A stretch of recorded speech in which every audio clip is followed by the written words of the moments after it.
안녕하세요, 닥터조 인사드립니다. 오늘은 보충제에 대한 기본 개념을 좀 정리하고 넘어가는 시간을 가지면 좋을 것 같습니다.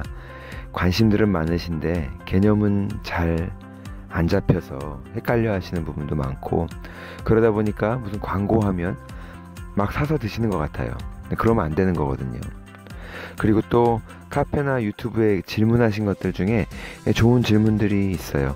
공복에 먹냐, 뭐 밥이랑 같이 먹냐, 이런 거부터 시작해서 낮에 먹는 게 좋습니까? 저녁에 먹는 게 좋습니까? 아니면 액상이 좋아요? 알약이 좋아요? 또 네트워크 제품에 대해서 어떻게 생각하시느냐? 이런 질문들을 많이 해주셨는데, 사소하지만 사실 많이들 또 궁금해 하시는 것들이기도 하고, 그래서 보충제에 대해서 한번 정리를 좀 하는 시간을 갖도록 하겠습니다. 이 보충제에 대한 오해가 참 많은 것 같아요. 어느 유튜브에서 제가 비타민 B3, 나이아신이 콜레스테롤을 낮춘다, 그랬더니 그 나이아신 어디서 사냐고 그렇게 질문이 많이 와요. 그냥 비타민 B 컴플렉스, B군을 드시면 거기에 나이아신이 들어있는 거고요. 그걸로 족합니다. B 컴플렉스라 그러면 B1, B2, B3 쭉 나가잖아요. B12까지, 그쵸? 나이아신, 비타민 B3를 따로 이렇게 복용해야 하는 건 매우 특별한 경우인데, 그런 경우가 많지 않아요. 참고로 부연 설명을 드리자면, 나이아신이 두 종류가 있습니다. 니코티닉 애시드가 있고요, 또 나이아시나마이드가 있는데, 이 니코티닉 애시드는 콜레스테롤을 낮춰주는 효과가 있지만 나이아시나마이드는 그런 효과가 없어요. 그런데 비타민 B3를 사서 드시게 되면 그 성분이 나이아시나마이드인 경우가 많죠. 대신 나이아시나마이드는 당뇨 환자한테 도움이 되죠. 그렇다고 당뇨 환자분들이 또 좋아하실 필요 하나도 없어요. 1형 당뇨에 도움이 되는 겁니다. 대부분이 2형 당뇨시잖아요. 그러니까 해당 사항이 없는 거예요. 자, 그런데 비타민 B3가 콜레스테롤 중에 뭐 LDL은 낮춰주고, HDL은 높이고, 중성지방은 낮추고, 참 좋긴 좋지요. 하지만 의미 없다는 거예요. 콜레스테롤 피검사해서 그 성적표만 잘 받는 게 목적이라면, 정상 수치가 나와야만 내가 안심이 되고 발 뻗고 잠을 잘 수 있다 싶으면 그냥 병원에서 처방하는 스타틴 약물을 드시면 되는 거예요. 그 효과가 더 좋으니까. 그 나이아신을 언급한 동영상에는 일부 의사들도 댓글을 열심히 달아주셨는데, 무슨 나이아신이 콜레스테롤을 낮추냐, 어이가 없다 따지는 거죠. 그건 뭐 잘 모르니까 그런 말 할 수 있죠. 의사라고 해서 다 심장 수술을 할 수 있는 건 아니잖아요. 그러니까 모를 수도 있는 거예요. 특히 영양학적인 부분은. 근데 의사나 환자나 별 차이 없이 모르는 건 모르는 거예요. 원래 B3 나이아신은요, 콜레스테롤 수치가 높고 심장 질환의 위험이 높은데, 이 스타틴 약물을 복용할 수 없는 환자에게 처방하라고 권고가 되어 있어요. 그러니까 기능의학이나 영양학을 따로 공부한 선생님들은 제가 무슨 말을 하는지 알아듣죠. 콜레스테롤 환자는 스타틴 약 먹지 말고 B3 나이아신을 먹으라 라고 하는 메시지가 아니었던 거예요. 그래서 영양학적인 부분, 우리가 원인 중에 영양소 결핍이 이제 원인이 되는 부분, 그런 걸 점검하고 영양소에 대해서 너무 과소평가하지 말라는 취지의 그런 영상이 있었던 거죠. 자, 그래서 이 비타민, 미네랄, 이 보충제는 누가 먹어야 할까요? 여유 있는 사람? 아니면 주머니가 넉넉한 사람? 아니, 그런 분들은 그냥 비싼 음식이나 맛있는 거 사 먹지 뭐하러 보충제를 먹어요, 그죠? 이게 돈 있는 사람만 먹을 수 있는 건 아닌 것 같아요. 마그네슘이 한 병에 15불, 15,000원. 근데 그게 3개월치잖아요. 한 달에 5불꼴인 거죠. 비타민 B 뭐 하면 보통 20불, 2만원, 하루에 700원 꼴이에요. 담배처럼 매일 5,000원씩 주고 사대면은 오히려 느낌이 없죠. 그런데 비타민은 한 달치, 두 달치, 뭐 3개월치를 사게 되니까 목돈이 나가는 이제 느낌이라 그런 거죠. 따져보면 값이 비싼 보충제가 그렇게 많지는 않아요. 환자혁명 책도 그렇습니다. 스타벅스 2번 갈 돈이면 환자혁명 책 한 권 사실 수 있어요. 기회를 놓치지 않고 훅 치고 들어와서 책 선전을 했는데 농담입니다. 아니요, 진담입니다. 책 읽으시면 생각이 달라지실 거예요. 예. 자, 그래서 보충제 누가 먹냐고요. 보충제는 말 그대로 보충제입니다. 뭘 보충해줘요? 영양적인 부분을. 그게 다예요. 보충제는 치료제가 아니라 말 그대로 건강한 생활을 하고 하지 못했더라도 앞으로 건강한 생활을 하기로 하고 건강한 생활을 그래서 시작하고 또 건강하게 살기 위해서 노력을 하는데 영양학적으로 이제 보충해 줄 필요가 있을 때 그럴 때 사용할 수 있는 거예요. 그래서 보충제인 거예요. 말 그대로 보충제. 내가 이제 어떤 건강 문제가 있는데 당뇨나 혈압이나 라이프 스타일이라 그러죠. 생활 습관. 이 생활 습관이나 식습관을 바꿀 수 없다면 보충제도 무의미할 수밖에 없습니다. 뭐 보충제뿐인가요? 그런 분들은 약도 무의미해요. 당뇨 환자가 술, 담배, 믹스커피 계속 즐기면서 운동 전혀 안 하고 스트레스 받는 생활을 계속 지속하면서 당뇨약? 그거 먹어도 소용이 없다고요. 그런데 이런 분들이 계세요. 당뇨약은 어차피 치료제 아니니까 부작용도 많고 그래서 저는 당뇨약 안 먹습니다. 대신 유튜브에서 들었는데 닥터조 홈페이지에서 봤는데 당뇨에 좋다고 하는 막 이렇게 하시면서 뭘 먹나 보면 비타민 B, 베르베린, B2, 프리, 파우더, 오메가3, NAC, 알파리포산, 혈관 서포트, 마그네슘, 아연 막 도대체 몇 가지를 먹는지를 모르겠는데 그러면서 운동은 여전히 안 해요. 잠 여전히 안 자요. 술, 담배, 커피 믹스 다 계속 하고 있다면 그게 뭐냐고요. 그냥 약 드시는 게 낫겠죠. 그쵸? 다시 한번 강조. 보충제는 치료제가 아니라 말 그대로 보충제입니다. 건강한 생활을 위해서 영양학적인 부분에서 부족한 부분을 조금 보충해 줄 수 있는 보충제일 뿐인 거예요. 또 카페에 이런 질문을 올려주셨어요. 비타민 D였나 B였나 액상이 좋아요? 알약이 좋아요? 이렇게 질문을 올려주셨어요. 자, 액상과 알약 이렇게 나오는 영양소들이 보충제들이 있죠. 근데 이 액상과 알약 모두 장단점이 있습니다. 이렇게 정리하시면 돼요. 액상은요 대체로 더 흡수율이 좋은데 그게 뭐 항상 확연한 차이가 나는 건 아니고요. 그런 대신 액상은 좀 불안정해요. 그래서 그렇기 때문에 때로는 흡수율이 조금 떨어지더라도 안정적으로 변질의 우려가 적은 캡슐이나 그 알약이 더 나은 선택인 경우가 있어요. 그러니까 액상 제품의 가장 큰 장점은요. 대충 만들어도 흡수가 잘 된다는 겁니다. 근데 알약의 경우는 제대로 만들지 못하면은 이 충분한 포텐시랑 그 흡수율을 발휘를 하지를 못해요. 근데 그렇게 대충 만드는 회사들이 꽤 있거든요. 자, 그리고 또 액상의 또 다른 장점은요. 알약보다 이게 용량 조절하기가 쉽잖아요. 몇 방울을 먹느냐로 이게 용량 조절이 가능하니까요. 알약처럼 자르거나 뭐 캡슐 안에 있는 내용물을 빼서 먹어야 하는 거 아니고.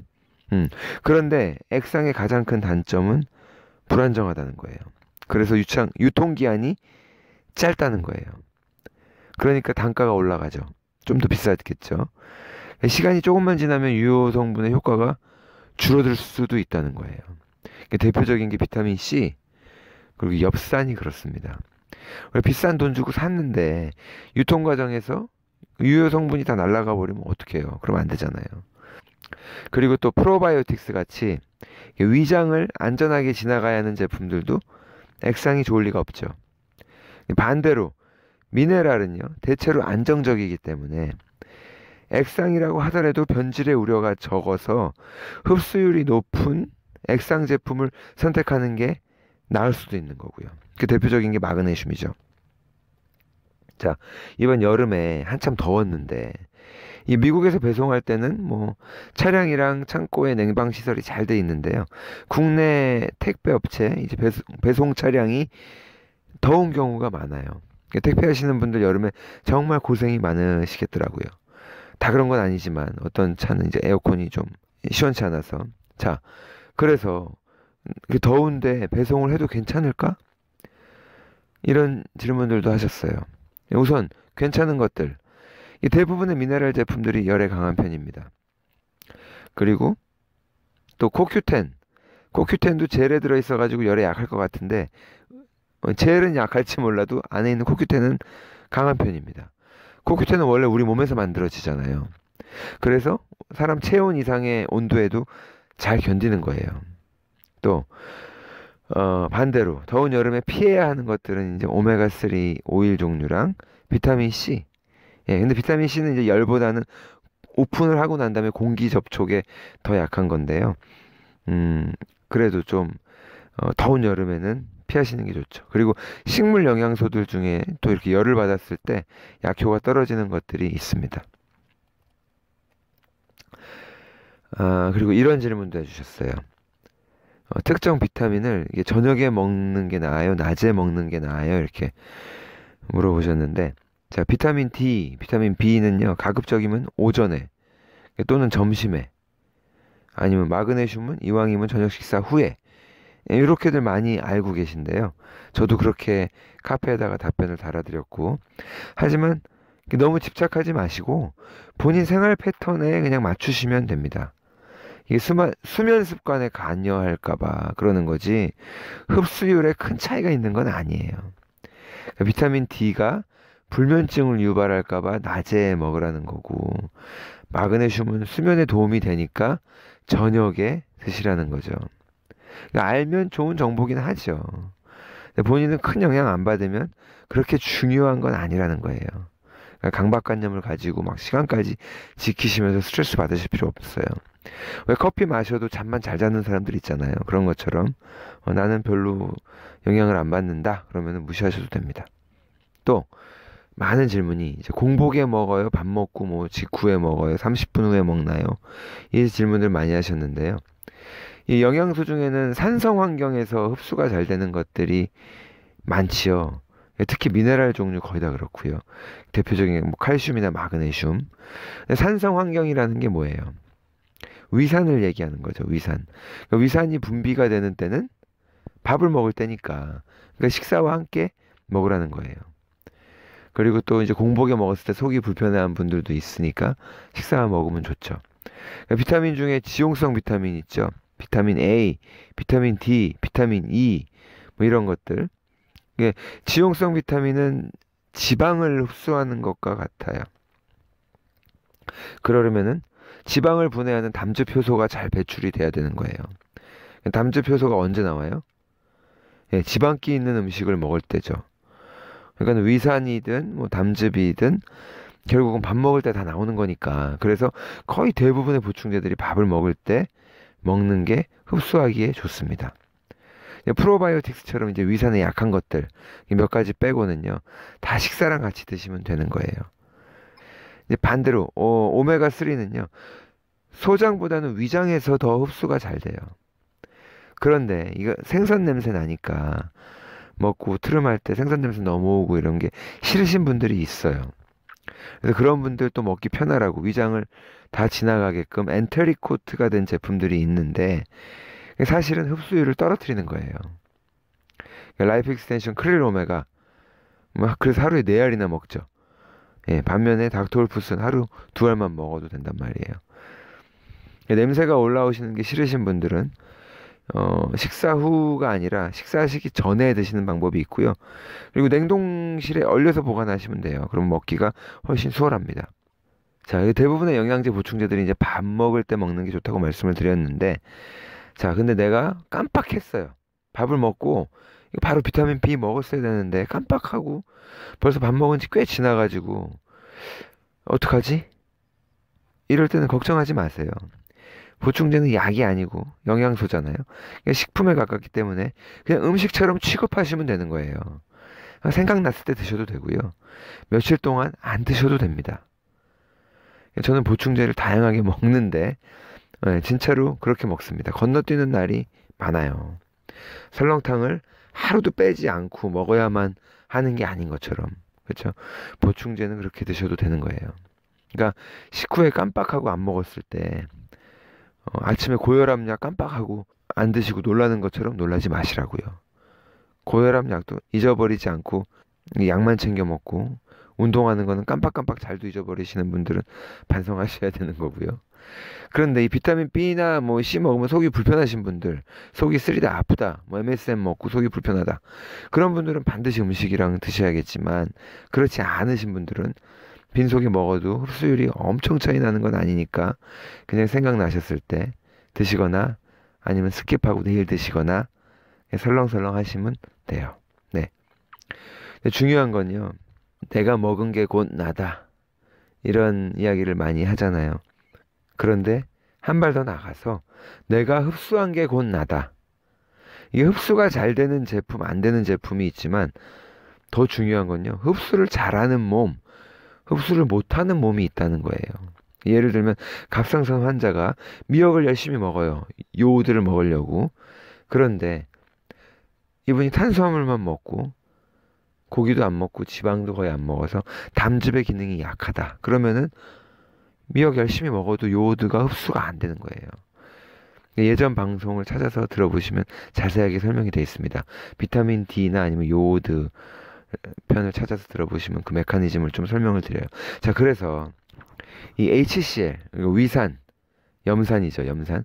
아니면 바일렉스, 담즙 효소, 이런 거를 같이 먹는 분들이 있어요. 이게 전부 다 영양소 흡수를 높여주는 거예요. 내가 먹는 게 나다가 아니라 내가 흡수하는 게 나다. 흡수 안 되면은 제품만 탓할 게 아니라 내 몸은 흡수를 잘하고 있나, 그런 것도 점검해 보셔야 되는 거예요. 그래서 장 건강이 기본인 거죠.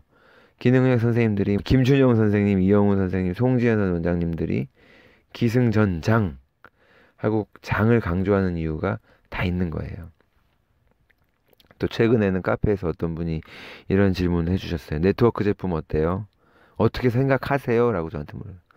네트워크 제품 좋다고 전 여러 번 언급했습니다. 가격이 좀 비싼데 그게 이제 과연 정당한 가격인지는 뭐 개인마다 생각이 다를 수 있는 부분이고요. 또한 네트워크라고 다 좋은 것도 아니고 약간 기업 철학이 의심되는 것도 있습니다. 예. 그러니까 네트워크 말고 일반 광고하는 제품들 중에 너무 비싼 제품들이 있어요. 비싸다고 다 좋은 거 아니에요. 아무리 제품이 좋다고 한들 원래 가격보다 뭐 10배 이상, 심하면 100배씩 받는 것들을 제가 봤는데요. 일단 나쁘다고 봐야죠. 그런 사람들이 파는 게 뭐 오죽하겠어요. 그래서 보면 마그네슘이나 비타민 B 이런 것들은 안 팔잖아요. 비싼 걸로 이렇게 포장해서. 너무 싸고 너무 잘 알려져 있죠. 비싸게 팔 수가 없는 거죠. 봉이 김선달이 대동강물은 팔아도 마그네슘은 못 파는 거예요. 근데 제일 사실 우리 몸에 제일 중요한 것들이잖아요. 근데 광고를 하려고 그러면 이제 돈이 들지 않습니까? 광고비를 결국 제품 가격에 포함해서 소비자가 부담하게끔 하는 건데, 그게 어느 정도 합리적인 가격선에서 이루어지면 이해할 수 있지만 누가 봐도 심하다 싶을 정도의 이제 폭리를 취한다면 문제가 있죠. 아니면은 광고를 많이 하는데 가격이 싸다, 이것도 문제죠. 원가가 도대체 얼마짜리 그런 거 많아요. 대표적인 게 뭐 센트럼입니다. 그러니까 광고 속에서 이제 먹으라고 하는 것들 먹지 마시고요. 이거 먹으면 정말 좋은데 뭐 이렇게 그 말 듣고 먹지 마세요.